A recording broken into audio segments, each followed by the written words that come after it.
कंगाल पाकिस्तान के मंत्रियों की मनमानी ने वहां के लोगों के जख्मों पर नमक छिड़क दिया। पाकिस्तान के अखबार डॉन के मुताबिक शहबाज सरकार के आदेश के बाद भी उनके मंत्री लग्जरी गाड़ियां सरकार को लौटा नहीं रहे हैं, जबकि पाकिस्तान की सरकार एक एक पाई के लिए मोहताज दिखाई दे रही है। शहबाज शरीफ महीनों से इसी कोशिश में जुटे हैं कि किस तरह से सरकारी खर्चों में कमी ला जाए, लेकिन लगता है कि उनके ही मंत्री उनकी नहीं सुन रहे हैं, क्योंकि खर्चों में कमी लाने के लिए शहबाज सरकार ने अपने मंत्रियों को दी गई लग्जरी गाड़ियां वापस मांगी थी। लेकिन डॉन की रिपोर्ट के मुताबिक वहां के मंत्रियों ने अब तक सिर्फ 14 लग्जरी गाड़ियां ही लौटाई हैं, जबकि अब भी 14 गाड़ियां उनके मंत्री इस्तेमाल कर रहे हैं। जिसके बाद एक बार फिर ऐसे मंत्रियों को अल्टीमेटम दिया गया कि वो 3 दिन के भीतर बची हुई लग्जरी गाड़ियां वापस कर दें। इस बीच पुतिन को अपने दोस्त आर्मेनिया से बहुत बड़ा झटका लग सकता है। आर्मेनिया रूस की अगुवाई वाले सैन्य गठबंधन CSTO यानी कलेक्टिव सिक्योरिटी ट्रीटी ऑर्गेनाइजेशन से अलग हो सकता है। ऐसा इसलिए क्योंकि आर्मेनिया के प्रधानमंत्री ने इशारों में एक बार फिर रूस को खरी खरी सुना दी। उन्होंने आरोप लगाया कि जब आर्मेनिया को CSTO की सबसे ज्यादा जरूरत थी तब उसने आर्मेनिया को अकेला छोड़ दिया।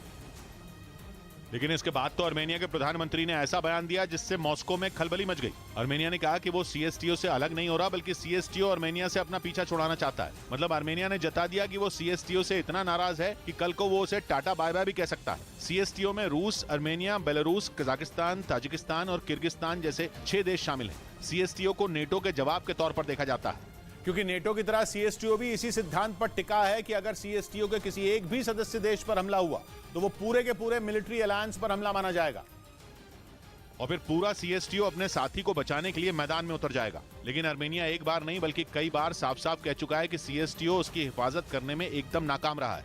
आर्मेनिया की अपने पड़ोसी अजरबैजान से कांटे की दुश्मनी है। नागोर्नो कराबाख इलाके के लिए दोनों के बीच तलवारें खिंची हैं। उसके लिए दोनों लड़ भी चुके हैं और पिछले साल से दोनों के बीच हालात बेहद नाजुक बने हुए हैं। इसलिए आर्मेनिया का मानना है कि CSTO के सिद्धांत के हिसाब से उसे आर्मेनिया का साथ निभाना चाहिए था और अजरबैजान से लड़ाई में कूद जाना चाहिए था।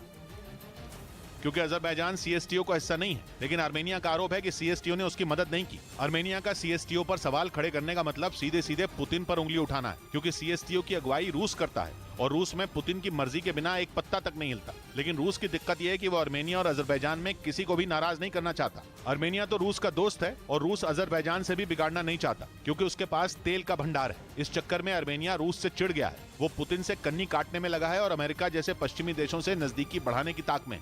उधर दक्षिण अमेरिकी देश पेरू के लीमा में याकू नाम के चक्रवाती तूफान ने जमकर तबाही मचाई, जिसकी वजह से वहां इमरजेंसी तक लगा दी गई। क्योंकि याकू नाम के चक्रवाती तूफान की वजह से वहां जोरदार हवाओं के साथ मूसलाधार बारिश हुई, जिसकी वजह से कई इलाकों में बाढ़ आ गई। बाढ़ की वजह से वहां 5 लोगों की मौत हो गई।